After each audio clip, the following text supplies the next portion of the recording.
No sertão do Piauí, onde o sol queima a terra e a palavra vale mais que papel, havia um homem que enxergava sem olhos. João Ceguinho conhecia cada pedra, cada árvore, cada cercado de uma região de 200 quilômetros quadrados. E quando um fazendeiro ganancioso tentou roubar as terras do povo, foi esse homem, que não via nada, quem mostrou a todos onde estava a verdade. Esta é a história de como a cegueira virou arma e como o sertão aprendeu que ver com os olhos é a forma mais fácil de ser enganado. Antes de continuarmos, deixe nos comentários de onde você está assistindo e se você conhece alguém do sertão. E se você quer acompanhar histórias que mostram a força do povo brasileiro, considere se inscrever no canal e não esqueça de clicar no gostei. João Batista da Silva. Todo mundo chamava de João Ceguinho, mas sem maldade. Era só o jeito do sertão. Todo mundo tem apelido, e o dele dizia exatamente quem ele era. Nasceu em 1948, em uma fazenda pequena, perto de Picos, Piauí. Cresceu montando cavalo, laçando boi, conhecendo cada palmo daquela terra.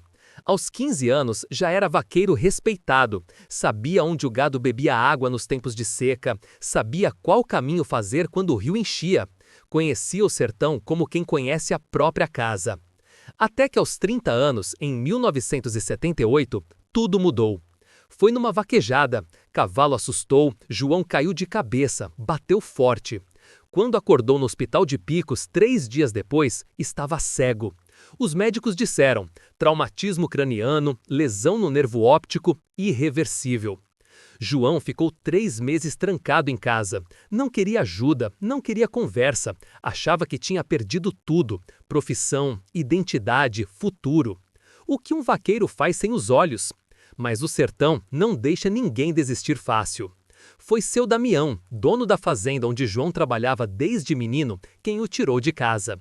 João, tu perdeu os olhos, mas não perdeu o conhecimento. Tu sabe esse sertão melhor que qualquer um. Vem trabalhar comigo de novo. Trabalhar como, seu Damião? Eu não enxergo. Tu não precisa enxergar para saber onde tá. Tu conhece cada cerca, cada água, cada vereda. Vem, que eu te ensino a trabalhar de novo. E foi o que aconteceu. João voltou. No começo, alguém sempre ia junto, mas em 6 meses ele já andava sozinho. Usava uma bengala comprida, mas nem sempre precisava. Seus pés reconheciam o chão, suas mãos sentiam as árvores, seu nariz identificava os ventos. João desenvolveu algo que poucos têm: memória espacial perfeita. Ele memorizava cada cerca, cada marco, cada detalhe. Conseguia dizer só pelo som dos cascos do cavalo se estava em terreno arenoso, pedregoso ou argiloso. Sabia em que fazenda estava pelo cheiro da vegetação. Em 5 anos, João Ceguinho era a lenda viva no sertão. O vaqueiro que não via, mas enxergava melhor que qualquer um. Aristides Ferreira chegou ao Piauí em 1985. Vinha de São Paulo, dinheiro da família, formação em direito, olhar calculista. Comprou uma fazenda grande, mas não era suficiente. Queria mais, sempre mais. Aristides tinha um método. Identificava pequenos proprietários com terras mal documentadas. Oferecia a compra por preço ridículo. Se recusassem, forjava documentos, entrava na justiça, ganhava processos usando advogados caros que os pequenos não podiam pagar. Em 2 anos, triplicou suas terras e não parava. Casou com Helena, filha de um fazendeiro tradicional da região. Mulher bonita, educada em colégio de freiras, que aceitou o casamento por obrigação familiar, não por amor. Helena via quem Aristides era, via a ganância, a crueldade, a falta de escrúpulos, mas não tinha voz, era só esposa. Em 1987, Aristides mirou nas terras ao redor da fazenda Santa Luzia, onde João Ceguinho trabalhava. Eram 5 pequenas propriedades entre 20 e 50 hectares cada. Famílias que viviam ali há gerações. Terras passadas de pai para filho, muitas vezes só com escritura antiga, documentação precária. Aristides sabia disso e ia usar. Começou pelos Pereira. Família humilde, 10 filhos, viviam de plantar feijão e mandioca. Ofereceu 10 mil cruzados pela terra. Eles recusaram.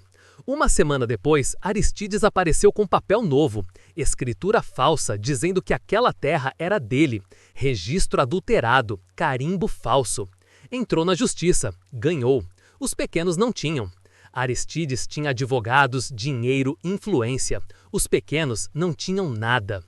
Até que ele cometeu um erro. Foi atrás da terra de seu Damião. Seu Damião tinha 120 hectares. Não era grande fazenda, mas era próspera. Gado de qualidade, água permanente, terra boa. E estava bem no meio do que Aristides queria formar, um latifúndio gigante. Aristides ofereceu compra. Seu Damião recusou. Essa terra é da minha família há 100 anos, não vendo. Aristides sorriu. Então vai perder de graça. 2 semanas depois, apareceu com documento, escritura antiga, supostamente de 1920, dizendo que aquela terra pertencia à família Ferreiras desde sempre, que seu Damião era invasor, que tinha que sair. Seu Damião ficou desesperado. Tinha escritura de 1950, passada pelo pai, mas a de Aristides era mais antiga e parecia legítima. Foi aí que João Ceguinho ouviu a conversa. Estava sentado na varanda, como sempre, ouvindo o mundo passar. E quando seu Damião contou o problema, João ficou quieto, pensativo. Seu Damião, o senhor confia em mim? Claro, João, tu é como filho. Então, me deixa ver esse papel. Seu Damião entregou a escritura falsa de Aristides. João passou os dedos pelas letras, sentiu o papel, cheirou. Esse papel é novo, seu Damião, não tem nem 10 anos. Papel de 1920, amarela, rasga fácil, cheira diferente. Esse aqui foi feito agora. Mas tem carimbo, João, registro em cartório. Carimbo qualquer um faz, mas a terra não mente. E eu conheço essa terra, toda ela, desde menino. Sei onde ficam os marcos antigos, as cercas velhas, os caminhos. Se esse papel tá mentindo, a terra vai mostrar. Helena Ferreira não amava o marido, mas tinha medo dele. Via Aristides roubar terras, subornar juízes, destruir famílias. E sofria em silêncio.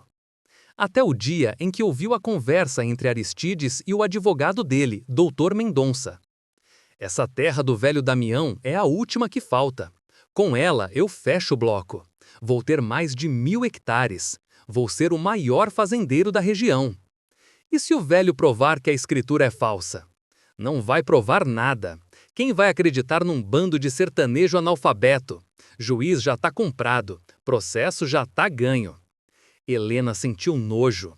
Pensou nas famílias despejadas, nos filhos chorando, nas terras perdidas. E decidiu fazer algo. Procurou João Ceguinho. Não foi fácil. Mulher de fazendeiro não anda sozinha pelo sertão. Mas ela foi, a cavalo, de madrugada, até a fazenda Santa Luzia. Encontrou João na varanda, como sempre. Seu João, eu sou Helena Ferreira, esposa do Aristides. João virou a cabeça na direção da voz. Dona Helena, que atrás aqui? A verdade, meu marido tá roubando terras com papel falso. Eu sei onde ele guarda os documentos verdadeiros. Sei como ele faz e quero ajudar a derrubar ele. João ficou em silêncio. Sabia que era armadilha. Ou não. Mas algo na voz dela soava verdadeiro. Soava como dor. Por que a senhora quer ajudar? Porque eu não aguento mais ver injustiça. Porque eu cresci nesse sertão. Conheço essas famílias. E porque se eu não fizer nada, sou cúmplice. João pensou. Depois, sorriu. Então, vamos fazer o seguinte, dona Helena. A senhora me ajuda com os papéis. E eu ajudo com a terra. Porque papel mente, mas terra não. João começou a trabalhar. Montou no cavalo, acompanhado por 2 vaqueiros de confiança, e percorreu cada palmo das terras disputadas. Não precisava ver, só precisava sentir. Encontrou os marcos antigos das fazendas, pedras grandes, com iniciais gravadas, algumas de mais de 100 anos. Mediu distâncias usando passos contados. Identificou cercas velhas, algumas apodrecidas, mas ainda com restos de arame enferrujado no lugar certo. Cada detalhe que o João encontrava contradizia os documentos de Aristides. Helena, por sua vez, fotografou os papéis verdadeiros que Aristides guardava em um cofre. Escrituras originais, antes de serem adulteradas, recibos de suborno, conversas gravadas com o juiz corrupto. Juntos, João e Helena montaram um dossiê completo. Mas o problema era quem ia acreditar. O juiz local era comprado, a polícia omissa, Aristides tinha poder demais. Foi então que seu Damião teve uma ideia. João, tu conhece o procurador da República que veio para Picos mês passado? Ele está investigando grilagem de terra. Se a gente levar isso para ele... O procurador Regis Menezes recebeu João, seu Damião e Helena em seu escritório provisório. Ouviu tudo, viu os documentos e ficou impressionado. Senhor João, o senhor está me dizendo que consegue provar, sem enxergar, que as terras foram roubadas? Sim, senhor, leve-me ao lugar. Eu mostro cada marco, cada cerca, cada erro nos papéis falsos. A terra não mente. Regis organizou uma inspeção oficial. Aristides foi notificado, teve que estar presente. Levou seus advogados, seus capangas, estava confiante, achava que ia ganhar de novo. Chegaram às terras disputadas. João desceu do cavalo, bengala na mão. Aristides riu. Vão acreditar num cego? João virou na direção da voz. Seu Aristides, o senhor enxerga, mas não vê nada. E começou. João caminhou até um ponto específico. Contou passos. Parou. Aqui, a 30 metros daquela árvore seca, tem uma pedra enterrada. Tem escrito DS 1910. É o marco da fazenda do seu Damião. Cavem. Cavaram. A pedra estava lá, exatamente onde João disse, com a inscrição correta. Aristides empalideceu. João continuou. Levou o procurador a 5 marcos diferentes. Todos estavam onde ele disse. Todos contradiziam os documentos de Aristides. Seu procurador, o papel do seu Aristides diz que a divisa é na vereda do Angico. Mas a vereda do Angico está 3 quilômetros para lá. Eu sei porque já bebi água dela 1000 vezes. Qualquer um daqui sabe. Só quem não é daqui é que acredita em papel falso. Regis olhou para Aristides. O senhor tem algo a dizer? Aristides tentou argumentar, mas não tinha como. João tinha provado, ponto por ponto, que os documentos eram falsos. E então Helena deu o golpe final. Entregou à procuradora as cópias dos documentos originais, os recibos de suborno, as gravações. Meu marido é ladrão, e eu tenho as provas. Aristides Ferreira foi preso 3 dias depois, acusado de falsificação de documentos, estelionato, formação de quadrilha, corrupção ativa. Seu império desmoronou em 1 semana. As terras foram devolvidas aos verdadeiros donos. Famílias Pereira, Silva e outras voltaram para suas casas. Seu Damião manteve suas terras. Helena pediu divórcio, voltou para a casa dos pais.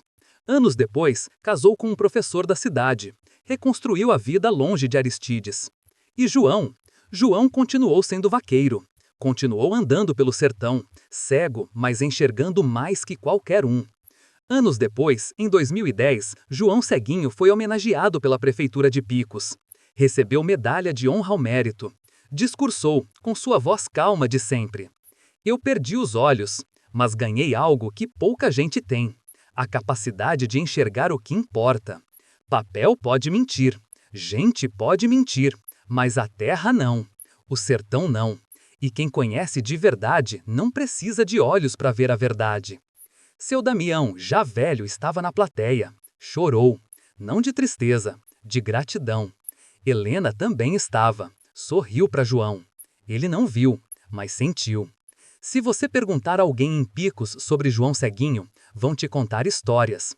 Vão dizer que ele era o homem que enxergava sem olhos, que derrubou um fazendeiro poderoso usando apenas memória e verdade, que provou que cegueira não é limitação quando você tem conhecimento. A história de João nos ensina algo profundo. Ver não é só ter olhos, é ter atenção, é ter memória, é ter compromisso com a verdade. E que às vezes quem não enxerga é quem mais vê. No sertão, até hoje, quando alguém tenta enganar outro com papel falso, com promessa vazia, com mentira bonita, o povo diz: cuidado, que João Ceguinho tá vendo. E todos entendem. Se essa história te tocou, compartilhe, porque o sertão tem lições que o Brasil inteiro precisa aprender. Se inscreva no canal, ative o sininho e continue acompanhando histórias que provam que a verdade sempre encontra um caminho, mesmo quando não enxerga.